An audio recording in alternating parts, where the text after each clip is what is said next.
You lose a game. What happened in that second half? Well, I think probably in reflection, you say we lose a game. I think that's the thing. This team has been extraordinary for 12 games to do what we do in the Championship. Not many can do it. And then today we were ordinary in our performance.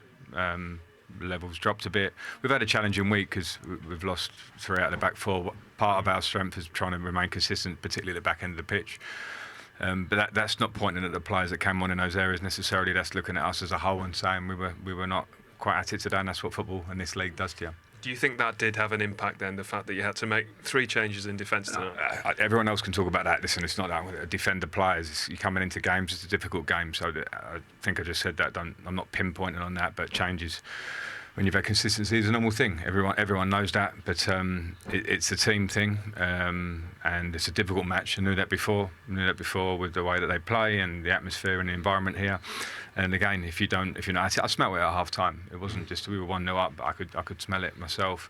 And we just dropped a bit. Maybe that happens when you're 12 unbeaten and you win 6 on the bounce. You know, we can't ever believe our own hype. I'm the one that's diffusing it all the time. Everyone's getting excited. This league's long, and don't worry, we're good.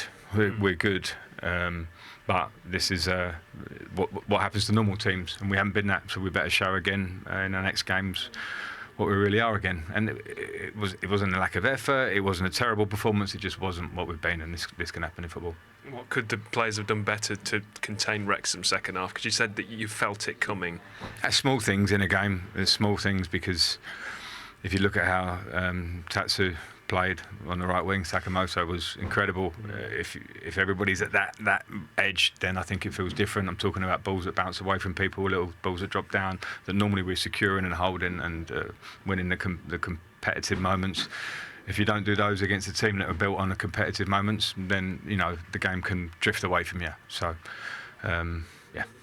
Just got to go again, haven't you? Sheffield United on Tuesday. Yeah. Everything's tough, right? We got Sheffield United, we go Stoke, and every game's tough. But we have to. It's a good test. Listen, I'm lucky enough to have won things as a player and had success at different times. I've sat in a dressing room like the lads feel during unbelievable seasons. Like it's impossible this game to sit there and win and win and win. Everyone talk about you and all those things. I know now what the reaction needs to be. It's every individual in the room. The ones that started, the ones that came in, the ones that aren't coming in. Everyone has to train and push and understand what football is. And this group are good. I'm not flipping on this group. I'm absolutely with them. I'm not sitting there throwing everything around in there because this can happen in football.